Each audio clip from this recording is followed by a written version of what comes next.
बेटा हम पढ़ेंगे thermo regulation in plants. Plants को अमूमन 3 किस्म के टेम्परेचर का सामना करना पड़ता है। उनमें एक है हाई टेम्परेचर, दूसरा लो टेम्परेचर और तीसरा फ्रीजिंग टेम्परेचर। सबसे पहले जब हम हाई टेम्परेचर को डिस्कस करते हैं तो हाई टेम्परेचर में प्रॉब्लम जो प्लांट्स को प्रॉब्लम का सामना होता है कि हाई टेम्परेचर की वजह से उसके जो प्लांट के एंजाइम्स हैं वो डीनेचर हो जाते हैं। कुछ बहुत इसके अलावा एंजाइम के अलावा इंपॉर्टेंट प्रोटीन्स होती हैं वो डीनेचर हो जाती हैं, जिनकी वजह से इवन प्लांट की डेथ हो जाती है। ज़ाहिर है जब एंजाइम डीनेचर हो जाएंगे तो मेटाबॉलिज्म प्रॉपर्ली काम नहीं करेगा, जिससे प्लांट की डेथ हो सकती है। तो ये बहुत बड़ा प्रॉब्लम है जो हाई टेम्परेचर पे प्लांट्स को फेस करना पड़ता है। तो इस प्रॉब्लम को टॉलरेट करने के लिए प्लांट्स पर अडेप्टेशन करते हैं। अडेप्टेशन में नंबर 1 पहली अडेप्टेशन कौन सी है कि प्लांट्स एवेपोरेटिव कूलिंग की टेक्निक अपनाते हैं। प्लांट ट्रांसपायरेशन करते हैं। जब पानी प्लांट के स्टोमेटा से ट्रांसपायर होता है, उसकी एरियल सर्फेसेस से ट्रांसपायर होता है, तो कूलिंग इफेक्ट प्रोड्यूस होने से प्लांट की बॉडी का टेम्परेचर ड्रॉप हो जाता है। लेकिन जब टेम्परेचर बढ़ता बढ़ता 40 से एक्सीड करता है तो अब अगर पानी वो इतनी ज़्यादा मिकदार में ट्रांसपायर करेंगे तो पौधे विल्टिंग का शिकार होकर उनकी डेथ हो जाएगी। तो इस प्रॉब्लम से बचने के लिए जैसे ही प्लांट का टेम्परेचर अमूमन 40 डिग्री से एक्सीड करता है तो वो अपने स्टोमेटा को बंद कर देते हैं। जब स्टोमेटा बंद हो जाएंगे इसका मतलब है अब इवेपोरेटिव कूलिंग नहीं होगी। तो इन हालात में फिर प्लांट सर्वाइव कैसे करेंगे बेटा? वो प्लांट अपनी बॉडी के अंदर स्पेसिफिक खास स्पेशल प्रोटीन्स बना लेते हैं, जिन्हें कहते हैं हीट शॉक प्रोटीन। ये हीट शॉक प्रोटीन जो हैं उस प्लांट के अंदर जितने उसमें साइटोप्लाज्म में जितने एंजाइम्स होते हैं, जितनी इंपॉर्टेंट प्रोटीन्स होती हैं उनको एम्ब्रेस कर लेते हैं।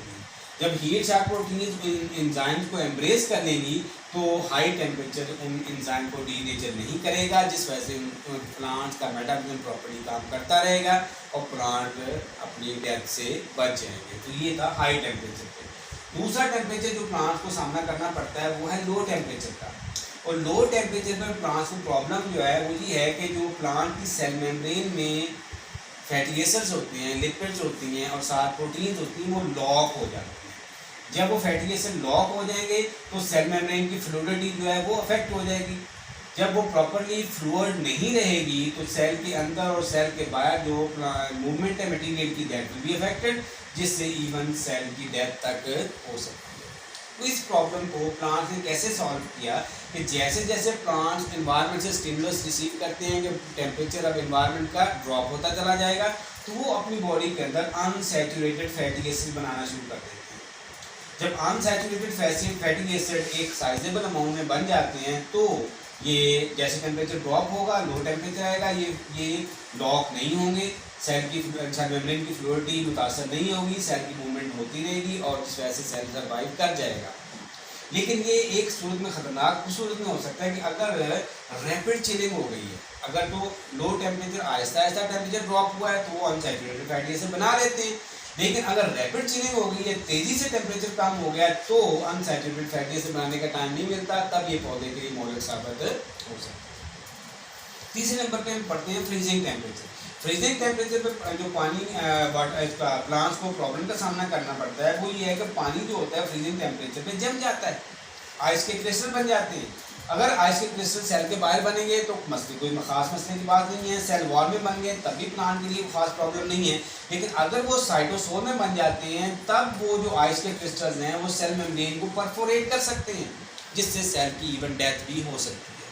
इसके लिए प्लांट जो अडेप्टेशन करते हैं कि वो अपने साल्यूट की कंसनट्रेशन में अपने साइटोसोल के साल्ट की कंसनट्रेशन में इस तरह से चेंज ले आते हैं कि उस चेंज की वजह से वो जो साइटोसोल है वो सुपर कूल तो हो जाता है, शदीद ठंडा तो हो जाता है, लेकिन वो फ्रीज नहीं होता, वो जमता नहीं है, जिस वजह से सेल के अंदर आइस के क्रिस्टल की फॉर्मेशन नहीं होती है, वो इस फ्रीजिंग टेम्परेचर को टॉलरेट कर लेते हैं।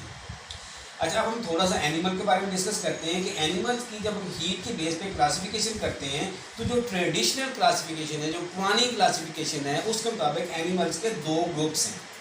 एक ग्रुप जो उसे कहते हैं पोइक्लोथर्म्स या जिसको हम कोल्ड ब्लडेड के नाम से जानते हैं, दूसरा है होम्योथर्म्स जिनको हम वार्म ब्लडेड के नाम से जानते हैं। कोल्ड ब्लडेड या पोइक्लोथर्म्स, इसमें ये 2 वर्ड्स हैं, पोइकोस और थर्म।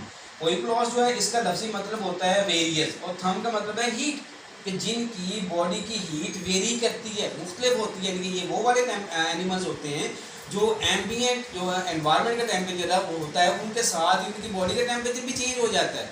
उनकी टेम्परेचर भी बढ़ जाएगा, उनका टेम्परेचर भी कम हो जाएगा।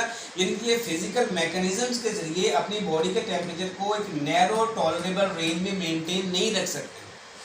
वो एनिमल जो फिजियोलॉजिकल मैकेनिज्म के जरिए अपनी बॉडी के टेम्परेचर को एक नैरो टॉलरेबल रेंज में मेंटेन नहीं रख सकते, उन्हें हम नाम दिया कह देते हैं बेटा कोइक्लोथर्म्स कहते हैं या कोल्ड ब्लडेड कहते हैं। इसमें तमाम इनवर्टिब्रेट्स हैं, फिशेस हैं, एम्फीबियंस हैं और रिप्टाइल्स सारे इसमें कोल्ड ब्लडेड में शामिल हैं। दूसरी कैटेगरी जो है वो होम्योथर्म्स की है। होम्योथर्म्स अगर इसी कोल्ड ब्लडेड के हिसाब से हम पढ़ते हैं तो ये होम्योथर्म्स वो होते हैं जिनके अंदर कैपेबिलिटी होती है, जिनके अंदर ये सलाहियत होती है कि वो अपने फिजियोलॉजिकल मैकेनिज्म्स के जरिए बॉडी के टेम्परेचर को एक नैरो टॉलरेबल रेंज के अंदर बरकरार रख सकते हैं। इसका मतलब है कि despite of fluctuation in the external temperature, के बाहर टेम्परेचर में फ्लक्चुएशंस होती रहे, कम होता रहे, ज़्यादा होता रहे, इनकी बॉडी का टेम्परेचर नैरो टॉलरेबल रेंज में बरकरार रहता है due to their physiological mechanisms. अब इसमें जो एनिमल्स आते हैं वो बर्ड्स हैं और मैमल्स हैं जो अपनी बॉडी के टेम्परेचर को मेंटेन कर सकते हैं, इन्हें हम नाम देते हैं होम्योथर्म्स का। तो ये था बेटा हमारा आज का लेक्चर। ओके, अल्लाह हाफिज़।